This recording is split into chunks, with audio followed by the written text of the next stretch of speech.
Após a Revolução Russa de 1917, Lenin coloca em prática sua doutrina de expansão mundial do comunismo e, em 1920, estabelece as condições para a filiação ao Partido Comunista, entre elas a realização de amplas campanhas de agitação e propaganda nas organizações militares, principalmente no Exército. Em 25 de março de 1922, nasce o Partido Comunista do Brasil, o PCB. O novo partido aceitava as ordens diretas de Moscou. Em 1927, partindo da teoria à prática, o PCB criou uma frente única operária e iniciou um trabalho de infiltração nos quartéis, influenciando Luiz Carlos Prestes, capitão do Exército, a aderir ao comunismo, fato que se deu em março de 1931. Em abril de 1935, Prestes foi incumbido pela direção da Internacional Comunista de promover um levante armado no Brasil. O movimento tinha por objetivo derrubar o presidente Getúlio Vargas e tomar o poder. Liderados pela Aliança Nacional Libertadora, militares inclinados ao comunismo iniciaram a rebelião no dia 23 de novembro de 1935, dentro dos quartéis em várias partes do país. Mas devido à falta de organização dos ataques e à ausência do apoio popular, o exército derrotou os comunistas e evitou golpe de Estado. Em seguida, Prestes é preso e perde a patente de capitão. Com o advento da Segunda Guerra Mundial e a invasão da Rússia pelos nazistas, a política exterior soviética muda e Stalin tenta ganhar o apoio das democracias ocidentais. O PCB redireciona sua política seguindo disciplinadamente a orientação de Moscou e apoia Getúlio Vargas. Após o final da Segunda Guerra Mundial, o PCB reinicia a agitação das massas populares e tenta desestabilizar o governo Dutra através de uma política conspirativa. Durante toda a década de 50, Moscou, através de suas redes apoiadas pelos partidos comunistas no mundo inteiro, tentava desestabilizar as democracias ocidentais. Como consequência, nessa época, em muitas universidades ocidentais, predominava uma visão social esquerdista, sendo que grande parte do terceiro mundo aclamava o modelo soviético como a estrada para a justiça social. Muitos intelectuais se declaravam marxistas. Assim, a conjuntura era altamente favorável ao comunismo, o que provocou sua expansão dramática até o final da década de 50, com a vitória da Revolução Cubana. Isso fez o PCB defender com mais intensidade a luta armada como a única solução viável e progressista dos problemas brasileiros. A União Soviética, destinada a aumentar o seu campo de influência no continente americano, despertou interesse pelo Brasil, um país de dimensões imensas, fronteiriço com quase todos os países da América do Sul, país estratégico no cenário mundial que poderia pender o fiel da balança para o lado comunista. Nos primeiros anos da década de 60, o Brasil passou a viver período de crescente instabilidade política, militar e institucional. Em 1961, Luiz Carlos Prestes encontrou-se com Nikita Khrushchev em Moscou para planejar a Revolução Agrária no Brasil. Neste mesmo ano, no governo de Jânio Quadros, o Partido Comunista Brasileiro enviou a Cuba, com o apoio de Fidel Castro, dezenas de brasileiros para o treinamento político-militar, visando a preparação de quadros revolucionários para desencadear ações de guerrilha rural e urbana no Brasil. Os chineses também colaboraram para a tentativa de implantação do comunismo no Brasil, recebendo na Academia Militar de Pequim, em 1962, um primeiro contingente de brasileiros, visando a formação de quadros guerrilheiros para o movimento que viria a ser implantado na região do Araguaia.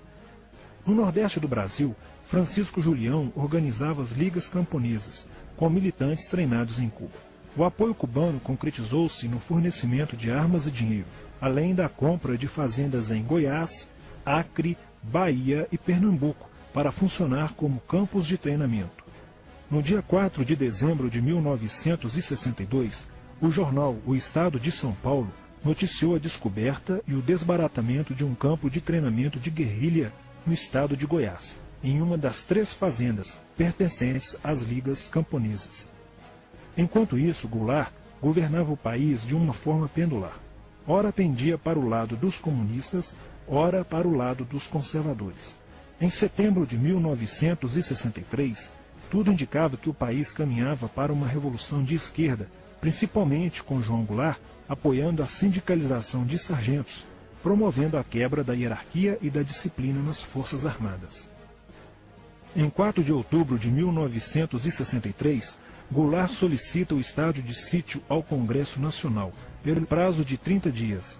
A manobra foi repelida pelo Congresso e João Goulart passou a conduzir ações no sentido de implementar o projeto golpista que desaguaria em um regime totalitário de esquerda. Insuflado e orientado por seu cunhado Leonel Brizola, pregava a necessidade de reformas de base e a implantação de uma república sindicalista. Controlando o aparelho sindical, o governo promovia o grevismo, a anarquia e o caos. O país passou a viver dias de intranquilidade, estagnação econômica e inflação descontrolada. Em meio à crescente radicalização do ambiente político, Leonel Brizola era a liderança que unificou as esquerdas na frente de mobilização popular, criando o grupo dos 11 companheiros para tomar o poder pela luta armada. Segundo Brizola, o grupo dos 11 seria a vanguarda avançada do movimento revolucionário, a exemplo da Guarda Vermelha da Revolução Socialista de 1917 na União Soviética. Alheio às críticas que lhe endereçavam militares e oposição civil, João Goulart e o PCB mantinham entendimentos constantes.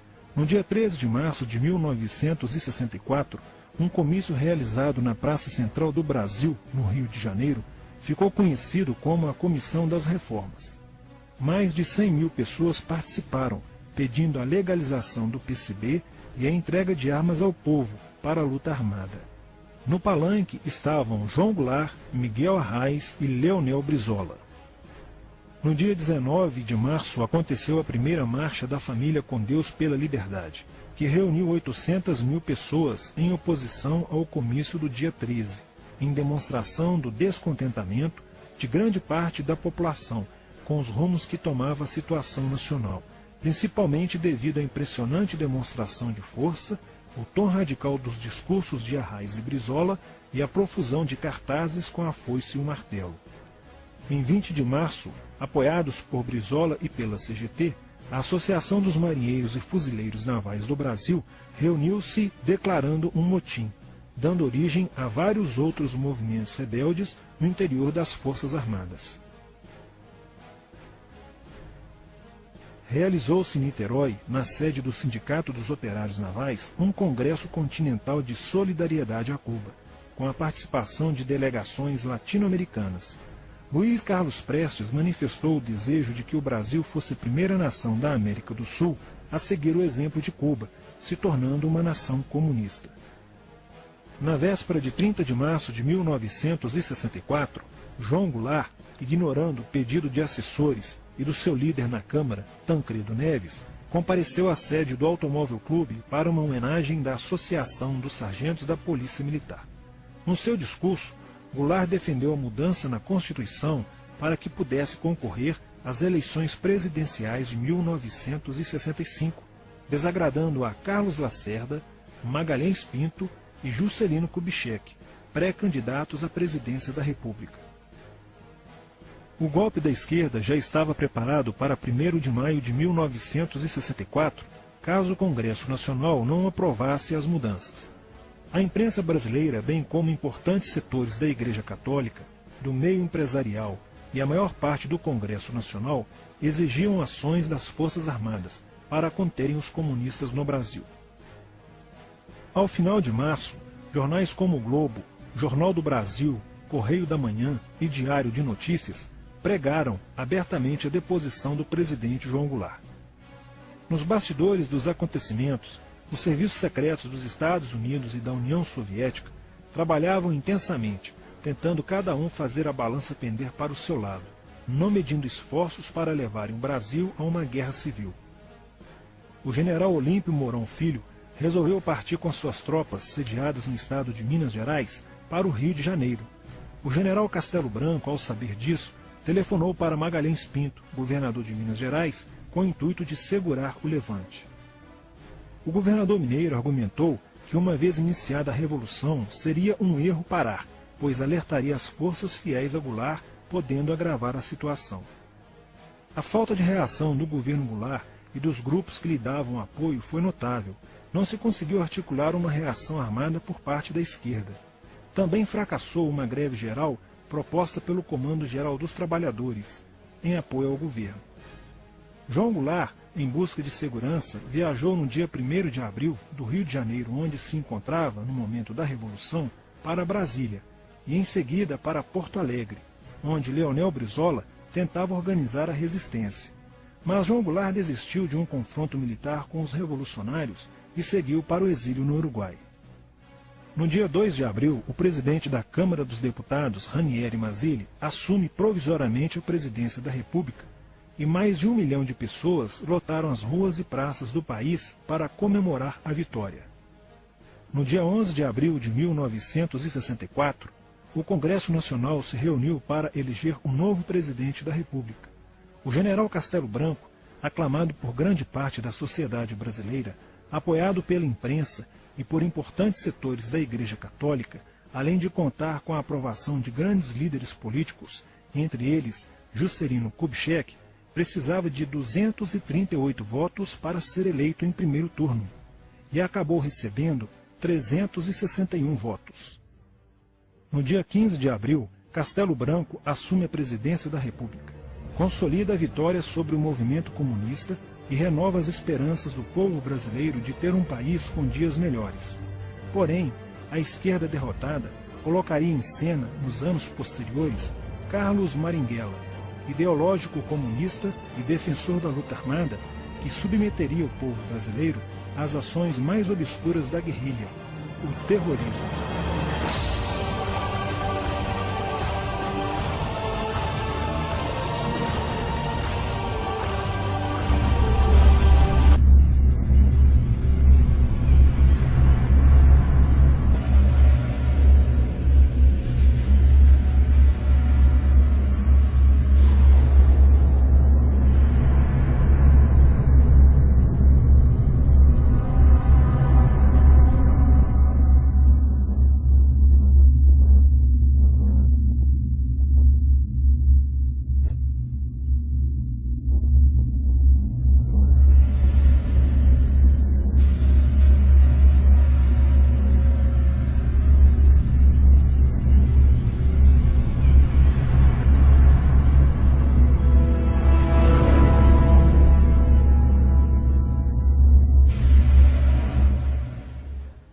Em 1959, quando Fidel Castro anunciou ao mundo que sua revolução era comunista, passou a ser apoiado por Moscou.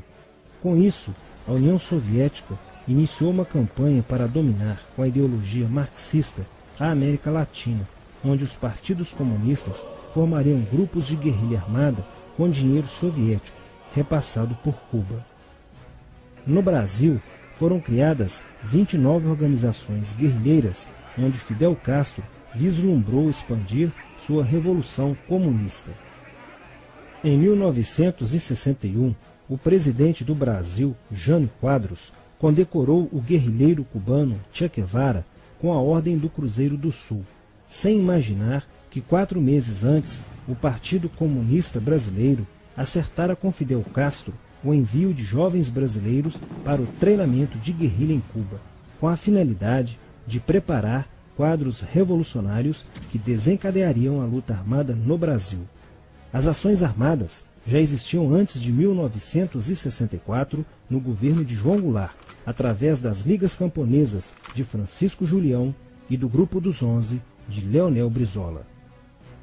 Com a chegada ao poder, em 1964, do presidente Castelo Branco, centenas de comunistas e políticos de esquerda refugiaram-se no Uruguai, onde formariam a Frente Popular de Libertação, que a partir de 1965 empreenderia atos de sabotagem urbana e focos de guerrilha rural no Brasil, principalmente na Serra do Caparaó, cujos guerrilheiros, apoiados por Leonel Brizola, foram combatidos e vencidos por tropas da Polícia Militar de Minas Gerais. Em 1966, a esquerda brasileira, decidida a tomar o poder à força e em curto prazo, passou a adotar táticas terroristas como as que foram usadas pelo grupo guerrilheiro Ação Popular, que ao explodir uma bomba no saguão do Aeroporto Internacional de Guararapes, em Recife, matou o jornalista Edson Regis de Carvalho e o almirante Nelson Gomes Fernandes. A influência da Revolução Cubana passou a servir de modelo para muitos revolucionários como Carlos Marighella, do PCB, que em 1967 viajou a Cuba e participou de um evento sobre a propagação da luta armada no território brasileiro. De volta ao Brasil, em setembro de 1967, Marighella criou a Ação Libertadora Nacional, ALN, e começou a recrutar jovens brasileiros entre os estudantes que, depois de preparados ideologicamente, foram enviados a Cuba. Em 1968, com a chegada ao Brasil do primeiro contingente da ALN de guerrilheiros formados em Cuba, entrou em cena Carlos Lamarca, capitão do Exército e militante da Vanguarda Popular Revolucionária, VPR, que se uniu a Marighella e em janeiro de 1969 explodiu 50 quilos de dinamite no QG do 2º Exército, matando na explosão o soldado do Exército Mário Cosel Filho e ferindo 6 militares. E ainda, na cidade de São Paulo, os guerrilheiros avançaram com um veículo roubado e abordaram o capitão Chandler, do Exército dos Estados Unidos, que se encontrava no interior de um automóvel quando saía de sua residência. Chandler foi morto por uma rajada de metralhadora em frente da esposa e do filho de 9 anos. O Comando de Libertação Nacional, Colina, criado em Belo Horizonte no ano de 1968, executou na capital mineira vários assaltos a agências bancárias e atentados à bomba. Os guerrilheiros se reuniam durante as sessões de cinema no Cine Acaiaca, localizado na área central de Belo Horizonte, para planejarem as ações de terror e guerrilha. A situação estava ficando caótica no país. Os guerrilheiros praticavam atentados à bomba nas grandes cidades, matando e ferindo vários inocentes, aumentando a insegurança e o medo da população, que passou a exigir ações imediatas do governo brasileiro para acabar com a violência praticada pela guerrilha. Atendendo ao clamor público para combater o terrorismo e a guerrilha com mais rigor, o presidente Costa e Silva editou o Ato Institucional número 5, AI-5, que previa o exílio e punições mais severas aos autores de atos de guerrilha terrorista praticados contra a população brasileira. Em desafio à nova medida do governo de proteção à sociedade, Carlos Marighella, em 1969, lançou o seu mini-manual do guerrilheiro urbano. Neste mesmo ano, só no Rio de Janeiro, a ALN, para aumentar os seus recursos financeiros, praticou 30 assaltos, sendo a maioria deles contra as agências bancárias. E ainda, em 1969, a ALN, juntamente com o movimento revolucionário 8 de outubro, o MR8, sequestrou o embaixador dos Estados Unidos, Charles Burke. O sequestro foi sugerido pelo guerrilheiro Franklin Martins. Os guerrilheiros exigiram a libertação de 15 presos políticos, dentre os quais se encontrava José Dirceu. A exigência foi prontamente atendida pelo governo militar. A ALN estava prestes a sofrer um grande golpe quando Marighella começou a cair. Após a prisão de um militante de sua organização, no dia 1º de outubro de 1969, os dados fornecidos pelo militante da ALN preso coincidiram com informações prestadas por outro militante da VPR, que também denunciou o envolvimento de vários religiosos com grupos de guerrilha, entre eles Frei Beto. Quando Frei Fernando e Frei Ivo, também envolvidos com os grupos guerrilheiros, foram presos e logo após interrogados, os religiosos entregaram o ponto de contato de Carlos Marighella, na cidade de São Paulo.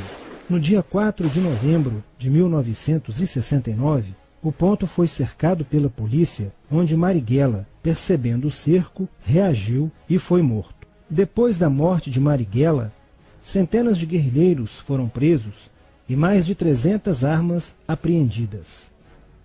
2 sequestros de diplomatas, o embaixador alemão Enfried von Hollemer e o cônsul japonês Nobuo Okushi, foram feitos às pressas, para libertar os guerrilheiros que continuavam presos.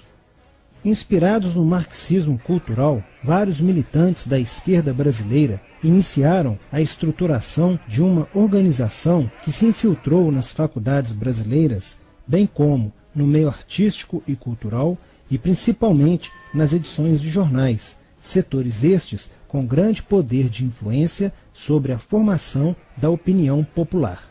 Durante as manifestações, vários militantes comunistas, usando armas de fogo, eram infiltrados no movimento estudantil e disparavam contra os manifestantes, na intenção de colocar a opinião pública contra o regime militar.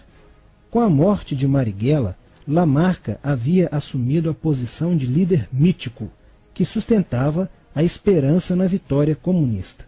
Em 1970, quando o embaixador suíço Giovanni Butcher foi sequestrado, o governo se recusou a soltar os presos da lista apresentada pelos guerrilheiros.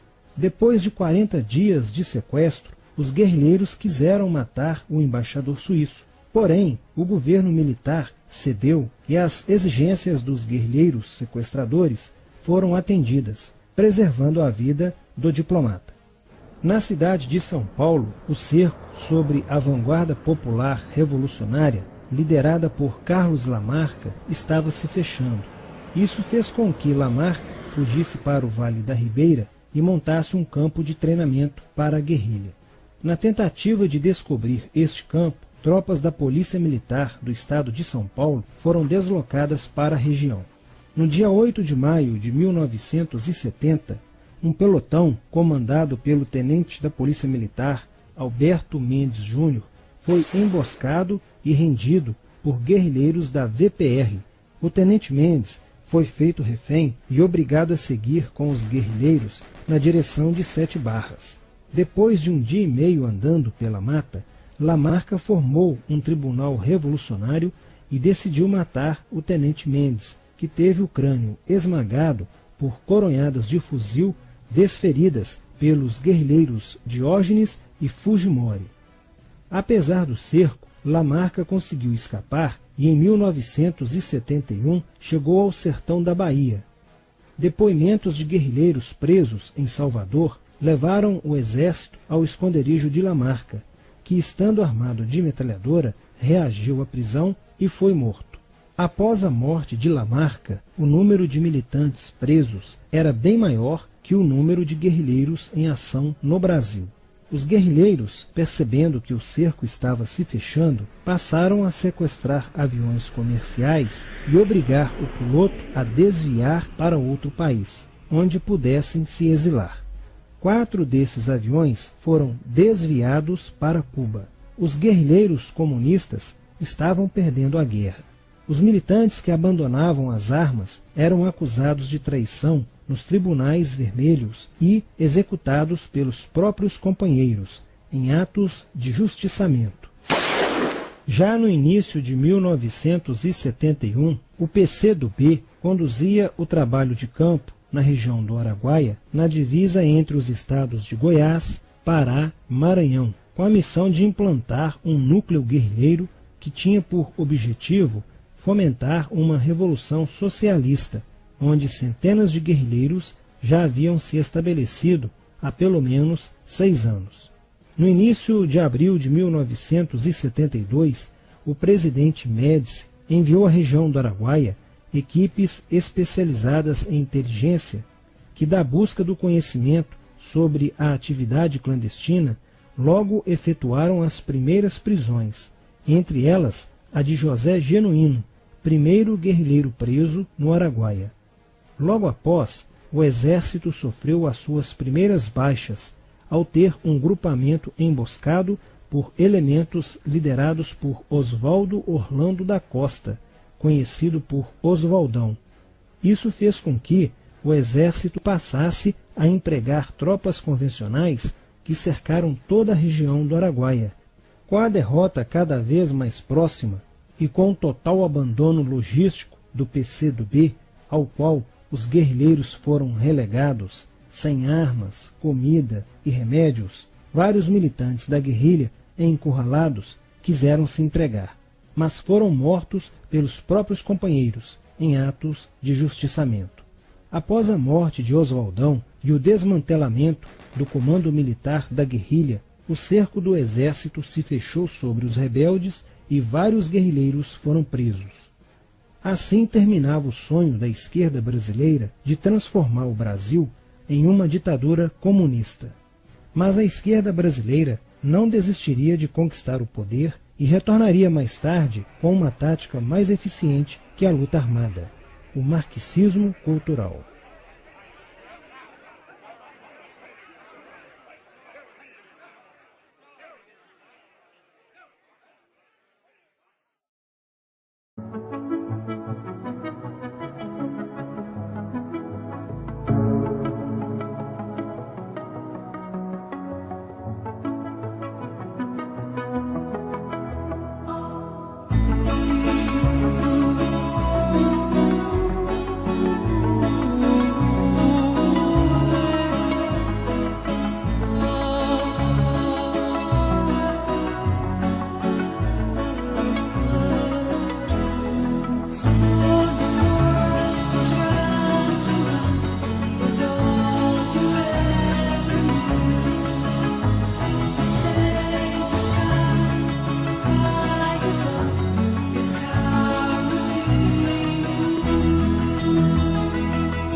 answer me.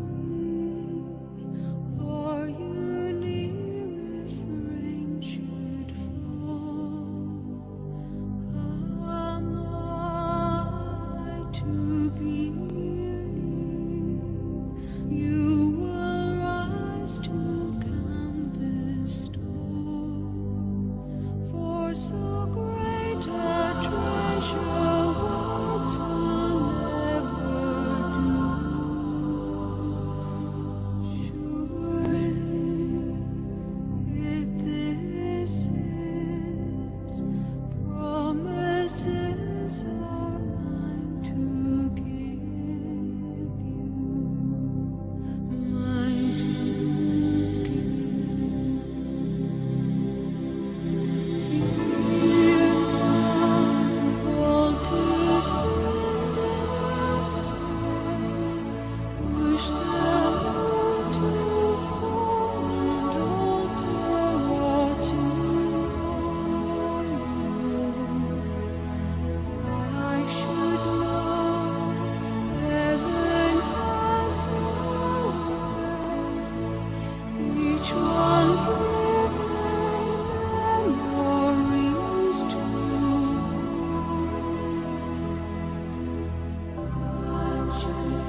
snowflake or a season when the sky above is blue.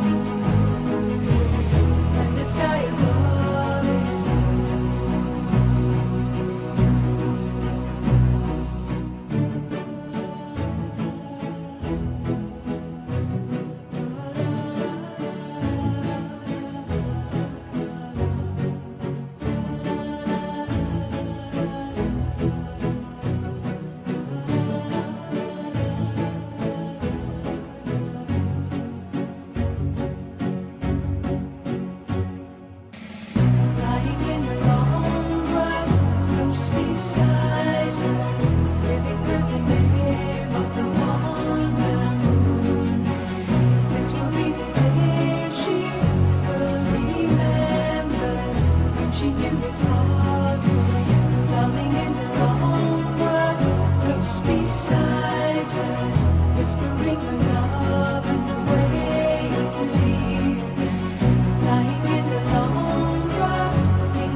sound you feel out in the shade of our complete